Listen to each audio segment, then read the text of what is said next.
And we're back for another episode. In this episode, we're going to be doing the level 88 physical role quest in Final Fantasy XIV. And as always, hello from Mithrie, what's up?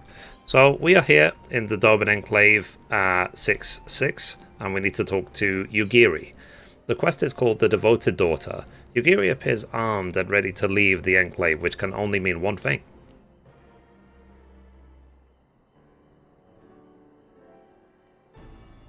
You've arrived not a moment too soon. The blasphemy has been sighted on the coast. For a mercy, there are no reported casualties as of yet.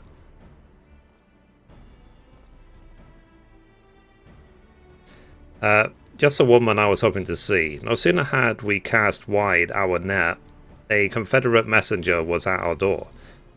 If you would join us, Rasho awaits our arrival at Onokoro.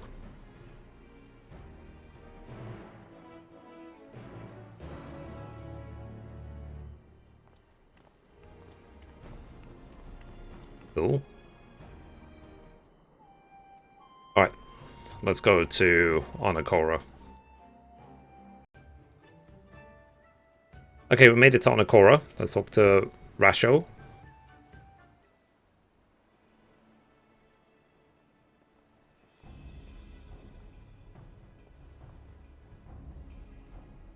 So, well now, that the noble Lord of Doma should come in person once again.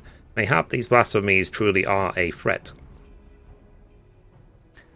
Indeed they are, and I was told you and yours sighted our quarry quite recently.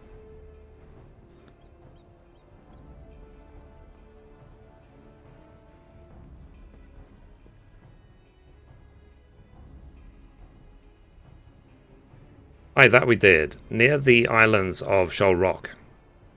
The beast appeared to be docile by all accounts, but appearances can be deceiving.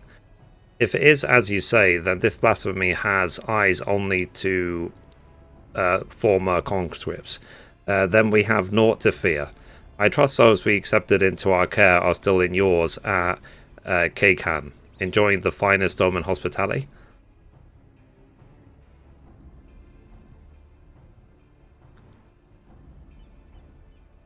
Anyway, I know not why it came to the Ruby Sea, nor why it remains idle, but if we act quickly, there is a chance that we can take it unawares. I propose we divide our forces. If you're willing to go ashore, we'll take a ship and circle about the islands. The first to find it will have the honor of the kill. A simple enough plan. Shall we be off to Shoal Rock then?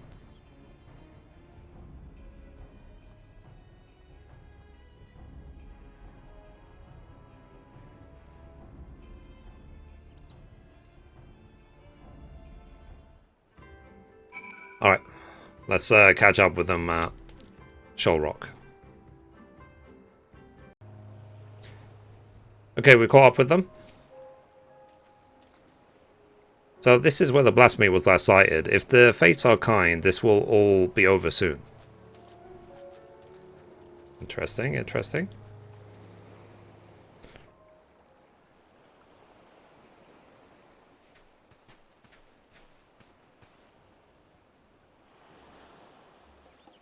There it is.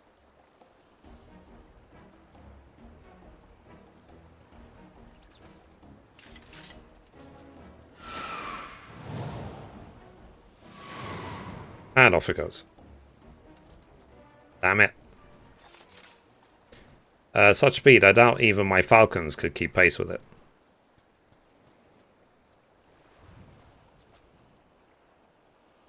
Don't tell me that the blasphemy is flying off into the distance. I hope the ill will it bore me in life might compel the beast to stay and fight. Perhaps less of Minato remains than I thought. Minato? That monstrosity was Minato? You knew her? Her family tried to flee to Hingashi during the occupation, but their ship was raided and sunk. When we happened upon the wreckage, she was huddled between her parents on a piece of flotsam, desperate to keep warm, but they had long since grown cold. We took her to Onokoro, where we nursed her back to health.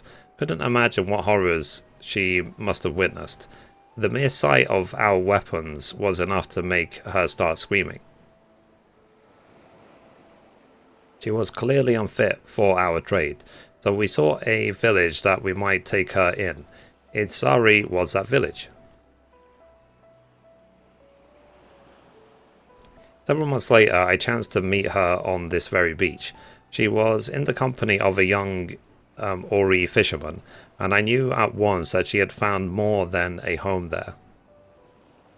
I saw them here many times after that. She found something comforting about this place, I think.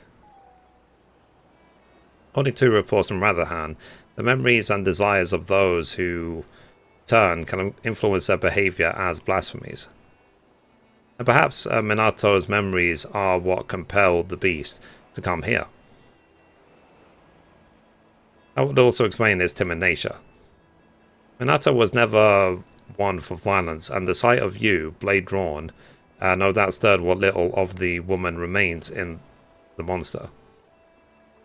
If that's the case, an assault on the Kind is unlikely, guided as it is by our samurai. But how are we to fight an enemy so quick to flee at the first sign of danger? Robbed of her parents, her husband, and now her life, I would rather we didn't have to at all. I understand full well the risk we take by doing nothing. If we catch sight of the blasphemy again, you will be the first to know. Perhaps next time we can put her soul to rest.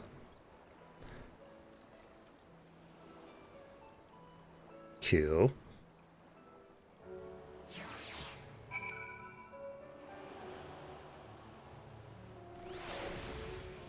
Alright.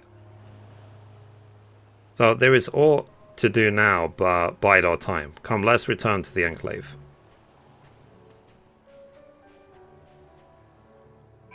Alright, let's go.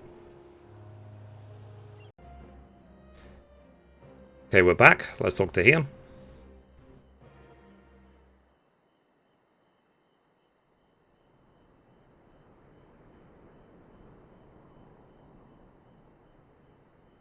Given what we have learned, it seems likely that the blasphemy will return to Shoal Rock, but that knowledge will avail us naught if we cannot prevent it from escaping again.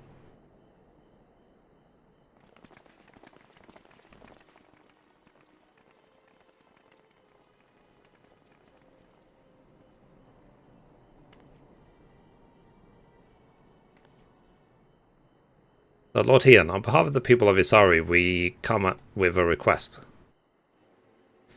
We welcome you with open arms and open hearts. What is it that you would ask of me? Those returned to us in the prisoner exchange have been granted shelter at the Kind. That they live is an affront to the Kami's grand design, and the spirits of our loved ones suffers for it. Banners must needs be restored, so I beseech you to render unto them the goddess Izanami. Absolutely not. 'Tis not our place to pray for the death of others, nor draw steel to say mere bloodlust.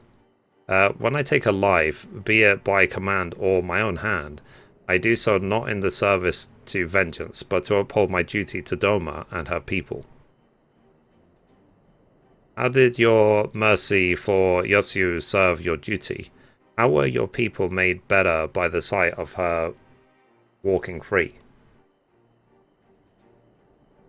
For her crimes and her cruelty, I cut her down the day we took Doma Castle. I sought to kill her, and by rights she should have died then and there. But the Kami willed otherwise, and returned her to us alive and bereft of her memories. With no recollection of her deeds, it would have been Tissio who faced punishment, not Yotsuyo. This was my judgment, and for it you were denied the justice you deserved. You have every right to resent me.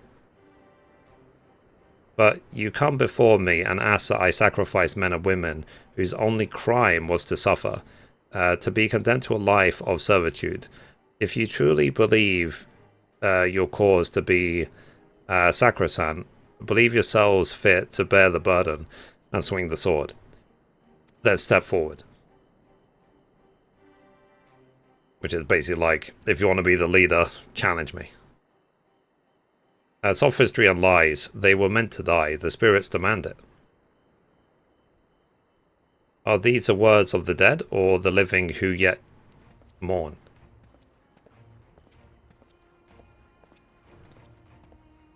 The Gosetsu.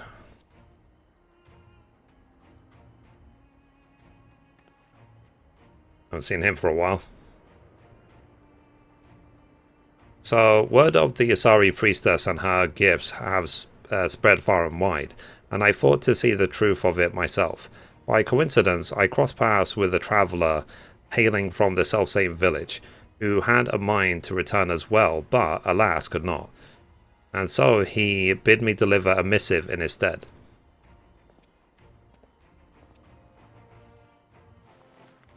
Judging by the striking resemblance, I take it you are the young fisher Akitsu?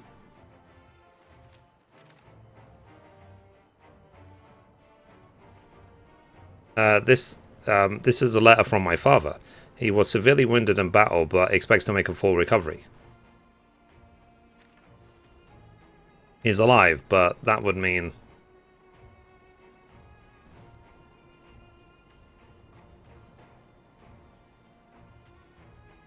Surely a woman of your talents can divine a plausible explanation for this turn of events.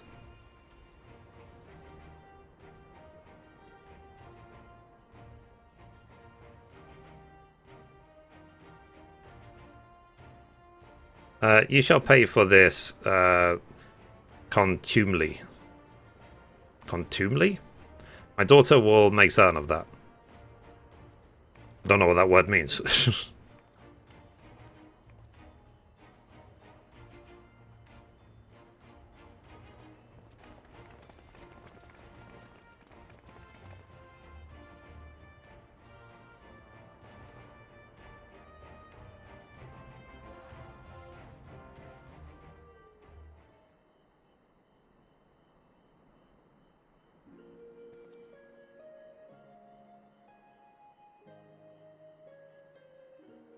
Apologies for the abrupt and otherwise unannounced arrival. As you can see, my lord Heian, I am returned.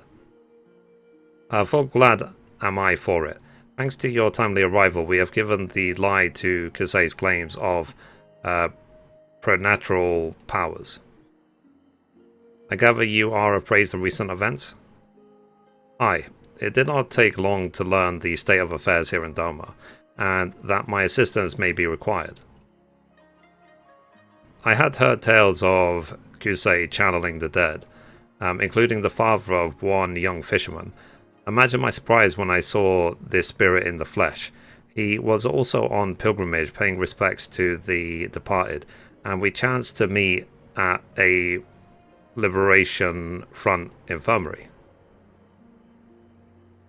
Would that we were not brought back together under such circumstances, but I'm glad to see you all hale and hearty.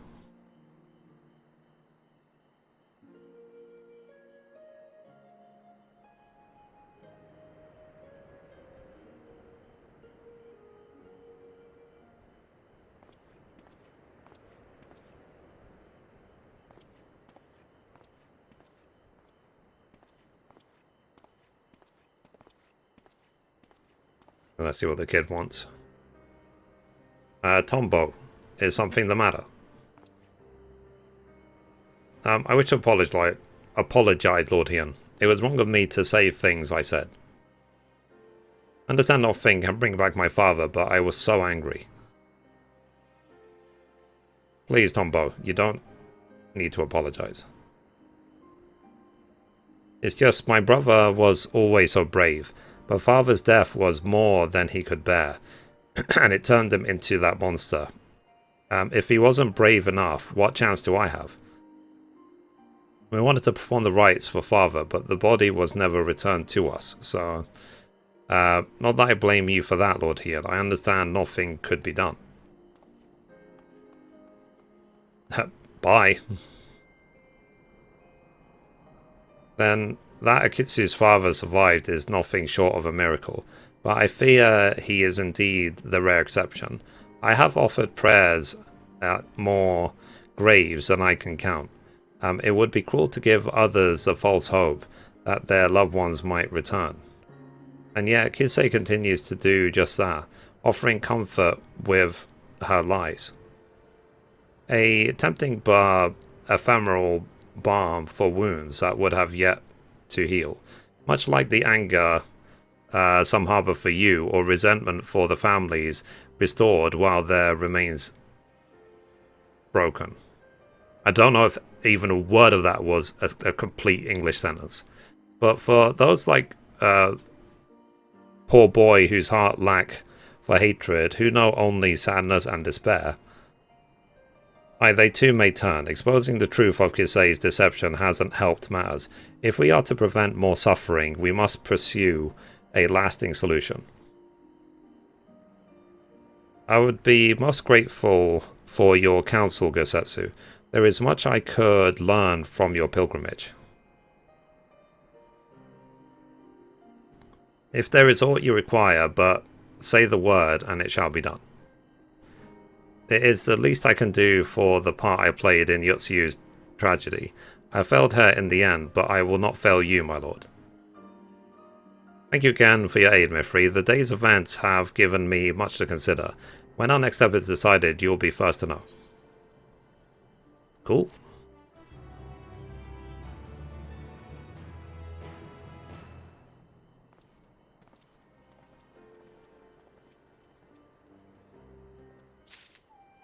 Alright, so that's the 88 quest done, and we'll come back at level 89. So anyway guys, that's it for this episode. Thank you so much as always for all the new followers. I am tired today, and I'll see you in the next episode. Bye guys.